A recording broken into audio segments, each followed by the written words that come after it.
Depressão, perturbações da ansiedade, muitos problemas de saúde mental têm as suas primeiras manifestações na adolescência. É aquilo que podemos ler numa entrevista ao Semanário Expresso do Presidente da Sociedade Europeia de Psiquiatria da Infância e da Adolescência. Ainda ontem, Eduardo Sá, olá, boa tarde, falamos sobre esta mesma entrevista, mas o tema é muito longo para um programa que tem um tempo finito e por isso voltamos ao tema para lhe perguntar se o problema desta manifestação deste tipo de patologias tão cedo se prende também com o facto de os adolescentes estarem a ser bombardeados por tantas coisas que não as conseguem processar devidamente. Olá, Judito, boa tarde. Judito, ajuda, na verdade ajuda. Ajuda porque de um dia para o outro, às vezes literalmente de um dia para o outro, eles que são certinhos, adequados, que não questionam no essencial nada à volta deles, sentem-se a pôr um conjunto de questões que são próprias da maturação nervosa dos adolescentes e que fazem com que de repente pensem a uma velocidade estonteante e, portanto, em consequência disso, acabem por ter muito mais fontes de informação a que acabam por estar atentos com tudo o que isso lhes traz de sobressalto. Mas a verdade é que, se calhar, em relação aos adolescentes, nós entramos muito rapidamente numa situação de uma preocupação excessiva. Ou seja, nós temos que perceber que, não porque seja trágico, porque não é, mas nós temos que perceber que a adolescência, por causa do corpo, por causa de tudo aquilo que se questiona em relação aos pais, aos amigos, em relação ao futuro, etc., evidentemente traz um conjunto de desafios que são completamente diferentes em relação a tudo aquilo que, entretanto, eles viviam. E, portanto, nessas circunstâncias, de facto, há muitos desafios que são muito importantes, mas em relação aos quais nós acabamos por estar pouco atentos, porque ficamos logo num alarme quando eles ficam num sobressalto, quando eles ficam inquietos, quando eles ficam de lágrima ao canto do olho, ou quando inclusive fazem aquilo que eles muitas vezes fazem, que é, por exemplo, dizerem não presto, eu quero é morrer, e outros desabafos que são circunscritos, que não têm nada de perigoso, mas que têm um certo ai Jesus a acompanhar a adolescência. E eu tenho medo que nós os protejamos demais, e de tanto os protegermos, às vezes acabemos por não lhes dar todas as oportunidades que eles têm de ter para criar uma certa imunidade às coisas e para irem crescendo em relação aos compromissos e aos desafios que a vida acaba por lhes trazer. E, portanto, numa circunstância como essa, eles não são necessariamente mais frágeis ou piores, às vezes ficam um bocadinho mais frágeis porque nós os protegemos em excesso. É verdade.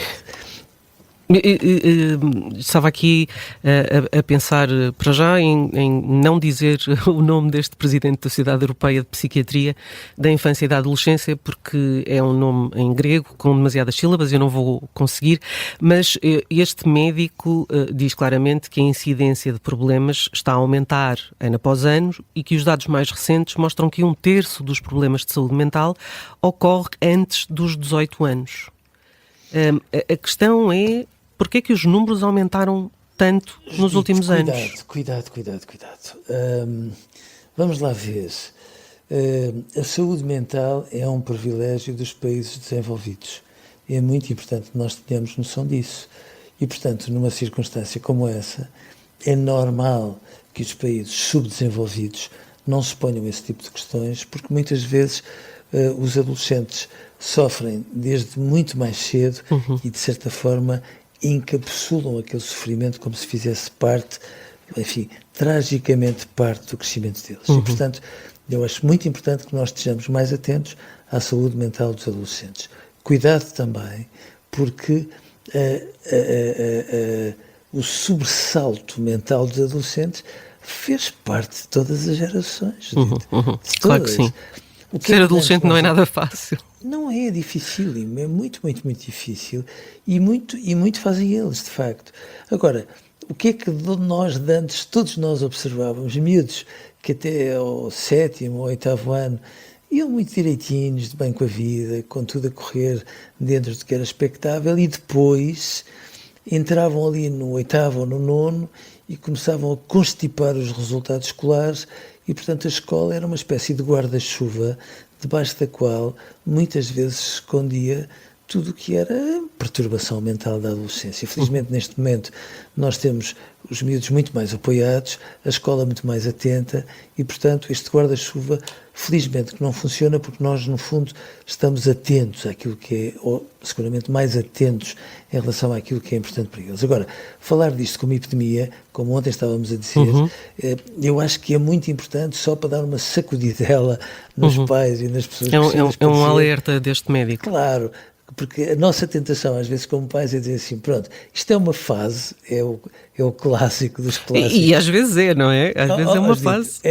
É, mas quando nós dizemos que é uma fase, vem sempre um acerto adicional em que os pais dizem: pronto, isto passa com a idade, o que não é bem verdade. Ou seja, às vezes com a idade, aquilo que era uma pequenina bola de neve transforma-se numa avalanche, e portanto é aí que os pais têm que estar atentos. Ou seja, não ficarem alarmados, não é ao primeiro desabafo que de repente entrem numa espécie de aflição: oh meu Deus, e agora o que é que vai acontecer?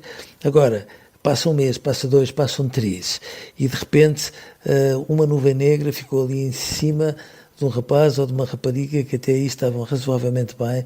Quando nós estamos a passar aquela barreira dos 3 meses e percebemos que as coisas se vão instalando devagarinho e todos nós nos vamos adequando àquele vício de forma que entretanto aconteceu, aí sim é natural e é preciso que os pais acendam uma luz e digam assim: não, vamos lá pôr mão no processo, porque há aqui qualquer coisa que não está a correr tão bem, e portanto primeiro avalia-se e depois alarmem-se. Sendo certo, quando se avalia com sensatez, nem vale a pena alarmarem-se, porque obviamente com jeito tudo se resolve. Nós estamos quase a terminar, mas este psiquiatra fala também de comportamentos de risco autolesivos, distúrbios de comportamento, questões de identidade que antes não existiam da mesma forma. Vamos lá ver. O sofrimento mental tem muitas formas de se manifestar. Ou se manifesta da forma mais saudável: estou angustiado, sou uma porcaria, estou assustado, etc. Portanto, põe-se lá uma legenda à espera que as pessoas mais atentas, enfim, desenvolvam sobre tudo isso e os protejam.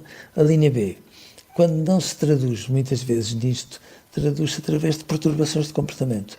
Sejam elas esses comportamentos autolesivos, sejam elas aqueles comportamentos em que de repente miúdos que eram mais ou menos equilibrados começam a comer desalmadamente, como as mães e os pais costumam dizer, ou aqueles miúdos que são certinhos e que de repente se tornam insolentes, desafiadores e tudo mais. Perturbações de comportamento é um nível a seguir que nos faz ter a noção de que eles estão ali num grande rebuliço interno e, como se não chegasse, têm alguma dificuldade em pôr as legendas certas em tudo isso. Terceiro nível são aqueles miúdos que estão num sofrimento muito grande e que não conseguem nem ter força para as perturbações de comportamento.